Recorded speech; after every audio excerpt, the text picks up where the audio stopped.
ሰላም ጤና ይስጥልን ክቡራን የዩቲዩብ ቤተሰቦች፣ የሰዓቱን አጫጭር መረጃዎች እየቀርብ ያለው እስከ ፍጻሜው አብራችሁን ቆዩ።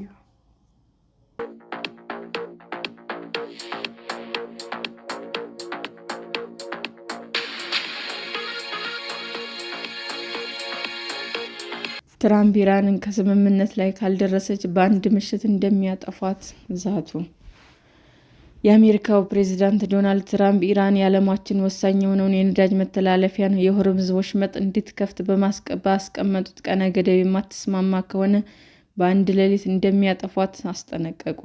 ትራምፕ በባሕረ ሰላጤ ውስጥ የኃያላን ፍሰትን የሚያካትት ተቀባይነት ያለው ስምምነት በአሜሪካ ሰዓት አቆጣጠር እስከ ማክሰኞ ረቡዕ ሌሊት 9 ሰዓት ድረስ አስቀምጠዋል። ትራምፕ ዋይት ሀውስ በሰጡት ጋዜጣዊ መግለጫ ወቅቱ በኢራን ውስጥ ምክንያታዊ መሪዎች በቀን ልቦና እየተደራደሩ እንደሚያምኑ ተናግረዋል። ነገር ግን ውጤቱ እስካሁን ድረስ ምንም እንደሆነ አልታወቀም። ኢራን ጊዜያዊ የተኩስ አቁም ስምምነት ላይ የቀረቡ ሀሳቦችን ውድቅ አድርጋ በምትኩ ግጭቱ በቋሚነት እንዲቆምና ማዕቀቦች እንዲነሳ ጥሪ አቅርባለች። ትራምፕ ጋዜጣዊ መግለጫውን የሰጡት ከአሜሪካ ጦር ኃይል የጋራ እዝ ሊቀመንበር ጀነራል ዳን ኬይን እና ከመከላከያ ሚኒስትሩ ፔቲ ሄግሴት ጋር ነው። ባለስልጣናቱ መግለጫውን የሰጡት የአሜሪካ ጦር በደቡባዊ ኢራን የተከሰከሰውን ኤፍ-15 ተዋጊ አውሮፕላን አብራሪ እና የመሳሪያ ስርዓት ባለሙያ በተሳካ ሁኔታ ማዳን ከቻለ ጥቂት ቀናት በኋላ ነው።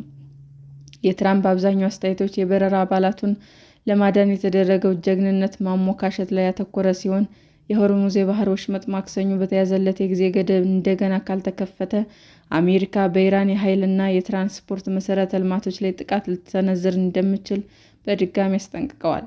መላው ሀገሪቱ በአንድ ሌሊት ሊጠፋ ይችላል፣ ያ ምሽት ደግሞ ነገ ማታ ሊሆን ይችላል ሲሉም ሰኞ ዕለት ተናግረዋል። የጊዜ ገደቡ ካለፈ በኋላ ኢራን ወደ ድንጋይ ዘመን ትመለሳለች ሲሉም ትራምፕ አክለዋል።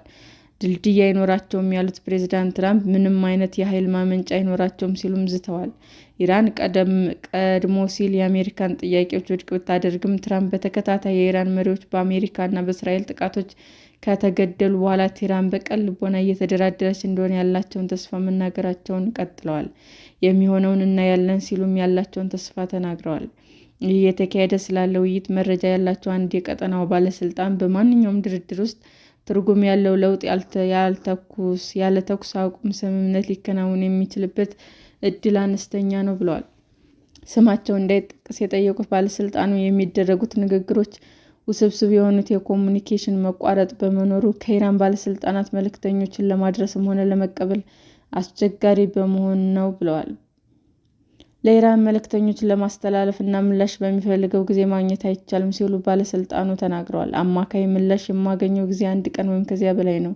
ፓኪስታን፣ ቱርክ እና ግብጽ ሁሉም አሜሪካና ኢራን ለማደራደር በሚደረገው ጥረት ውስጥ ተሳትፈዋል። ትራምፕ ስለ አስተዳደሩ የወደፊት እቅዶች ሌሎች ዝርዝር ነጥቦች መናገር አልፈቀዱም። ምርጥ እቅድ እንዳላቸው ነገር ግን ለመገናኛ ብዙኃን እንደማያሳውቁ ተናግረዋል። የሕግ ባለሙያዎች በኢራን መሠረተ ልማት ላይ ሆን ተብሎ የሚፈጸም እና ቀጣይነት ያለው ጥቃት የጦር ወንጀል ሊሆን እንደሚችል አስጠንቅቀዋል። ሁሉንም የኃይል ማመንጫዎች ማውደም፣ መንግስትን ወደ ድርድር ጠረጴዛ ለማምጣት በሚል በሲቪሎች ላይ የኃይል እርምጃዎችን ለመውሰድ ማስፈራራት፣ እነዚህ ነገሮች በሙሉ ህገወጥ ናቸው ሲሉ በኦባማ የስልጣን ዘመን የብሔራዊ ደህንነት ምክር ቤት የህግ አማካሪ የነበሩት ቲስ ቢርጅማን ለቢቢሲ አማካሪ አጋር ሲቢኤስ ተናግረዋል። ቀደም ሲል ትራምፕ ይህን እንደማያሳስባቸው ተናግረው የኢራን ህዝብ ነፃነት ለማግኘት መከራ ለመቀበል ፈቃደኛ እንደሚሆኑ ተናግረዋል።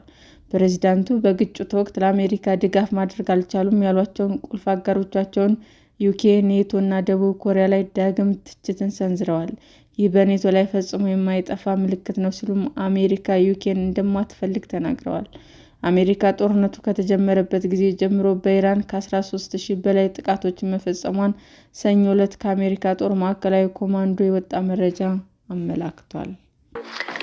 ሰላም ጤና ይስጥልን ውድ የዩቲዩብ ቤተሰቦቼ እንዴት ናችሁ?